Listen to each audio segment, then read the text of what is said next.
Continuando con el estudio de las diferentes clasificaciones del derecho, toca el turno ahora de derecho público y derecho privado.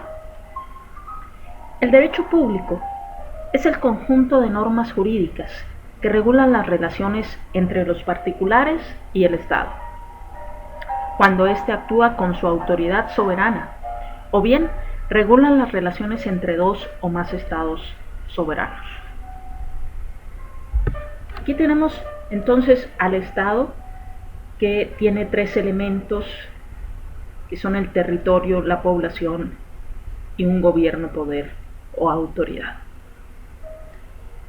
Existen relaciones de supra a subordinación en el derecho público. ¿Por qué? Porque está el Estado provisto de su autoridad soberana, como dice el concepto, y estamos los gobernados, supeditados a él. Entonces, por eso las relaciones son de supra a subordinación, es decir, de un superior a un subordinado. Por eso se dice que la soberanía se ve desde dos puntos de vista, o tiene dos vertientes, dos aspectos. Dentro del territorio, ningún poder es igual al suyo en el interior, y ningún poder es superior al suyo en el exterior.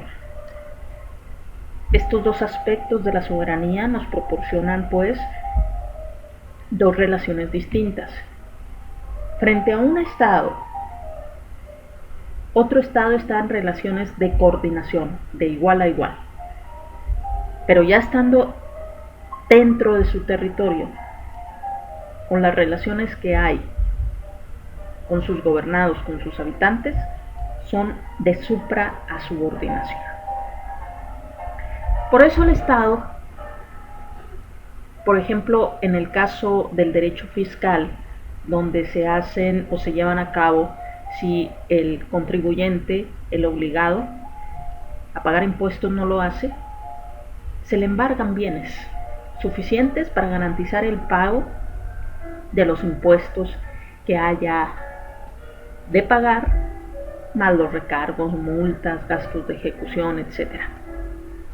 El derecho penal, por supuesto, forma parte del derecho público, porque el Código Penal es un catálogo de disposiciones que el Estado emite, advirtiéndonos de que nos abstengamos, es decir, de que no hagamos esas conductas, y que en caso de que las hagamos hay un mínimo y un máximo, la pena que establece el legislador, para que sea el juez el que decida entre ese mínimo y máximo, donde se detiene. Por ejemplo, en materia del delito de homicidio simple, de 8 a 20 años. Ese es el mínimo y el máximo que establece el legislador en el Código Penal. Es el juez, es decir, el Poder Judicial, el que decide en dónde se detiene entre esos 8 y 20 años. A lo mejor le impone 14 años de prisión. Pero entonces ahí, el que infringió la ley penal, el que cometió homicidio, cuando el Código Penal decía que no debiéramos de cometer esa conducta, o que los que cometan esa conducta que afecta a la sociedad, al Estado, se les va a imponer esa pena. Ahí podemos ver reflejadas en estos dos ejemplos, el que no paga impuestos y el que realiza una conducta que el Código Penal señala que de cometerla viene una pena. Es donde vemos reflejados o entendemos un poco más lo que es el derecho público y esa relación de supra a subordinación. Mientras no infrinjas la ley penal, no se te va a aplicar pena, pero si lo haces, el Estado con toda su fuerza va a aplicar la ley al caso concreto. Mientras pagues tus impuestos, no vas a ser afectado por las penas, por las sanciones que establece la ley fiscal para aquellas personas incumplidas. Pero si lo haces, inmediatamente se pone en movimiento, como se dice, como dicen algunos autores, la maquinaria judicial, o en este caso, no directamente a través del Poder Judicial, sino a través del procedimiento administrativo de ejecución que lleva a cabo el mismo Poder Ejecutivo, podrá hacer valer efectivo ese crédito fiscal y cobrarte de manera obligatoria, forzosa, a través de la coacción, el crédito fiscal que tiene a su favor. Entonces, eso es el derecho público.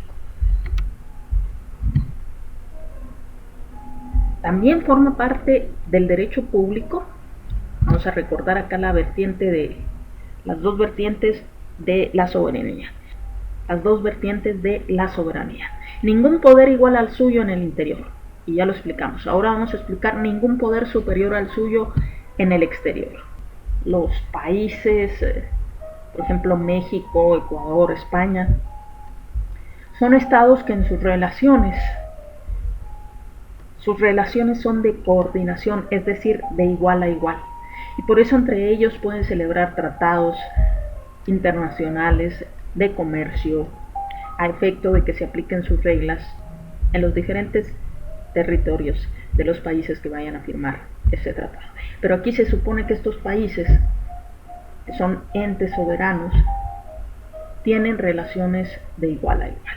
Y esto forma parte también del derecho público, porque aquí el Estado, en este caso México, no deja de estar desprovisto de su autoridad soberana, sino que precisamente en ejercicio de su autoridad soberana está celebrando ese tratado internacional con otro u otros países.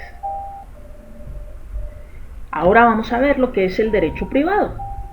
Es el conjunto de normas jurídicas que regulan relaciones entre particulares o bien, ojo con esto, entre estos y el Estado cuando éste actúa desprovisto de su autoridad soberana. Muchas veces creemos, y algunos conceptos de derecho privado así lo proporcionan, que el derecho privado es exclusivamente entre particulares, pero no, también puede intervenir el Estado. Lo que pasa es que aquí la gran diferencia con el derecho público, el Estado desprovisto de su autoridad soberana. Y entonces vamos a suponer que este edificio es de este particular y que esta persona que es propietaria de este inmueble decide ponerlo en renta. Y resulta que el Estado, ya sea a través de la federación, el Estado o el municipio, que son los diferentes niveles de gobierno que hay, necesita unas oficinas para rentar y poner ahí alguna institución del gobierno, de cualquiera de esos tres niveles de gobierno. Una secretaría, por ejemplo, una delegación en algún estado, por ejemplo, una delegación de la Secretaría de Relaciones Exteriores, en fin. ¿Qué va a pasar? Se requiere la celebración de un contrato entre este particular y un representante, que como representante del Estado va a firmar ese contrato. Pero ¿qué sucede si a los 3 o 4 meses de arrendamiento el Estado incumple con su obligación de pagar la renta?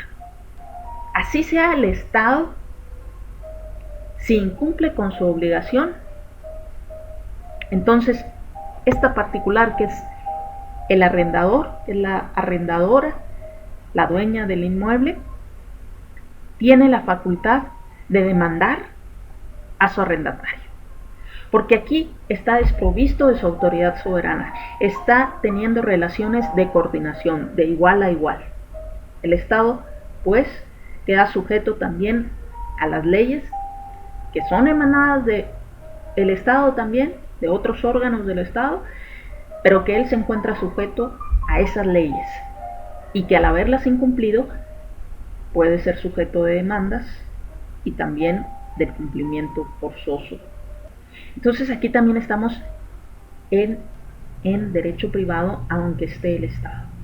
Pero también es derecho privado cuando se regulan relaciones entre particulares. Si ese inmueble es rentado por otro particular, pues ahí estamos en derecho civil. Las dos grandes ramas del derecho privado son el derecho civil y el derecho mercantil.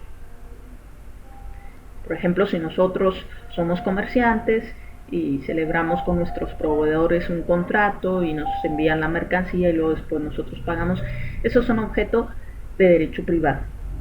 si celebramos el contrato de arrendamiento, de compraventa, de donación, etcétera. Todos esos contratos forman parte del derecho civil, que integra, que es una de las ramas del derecho privado.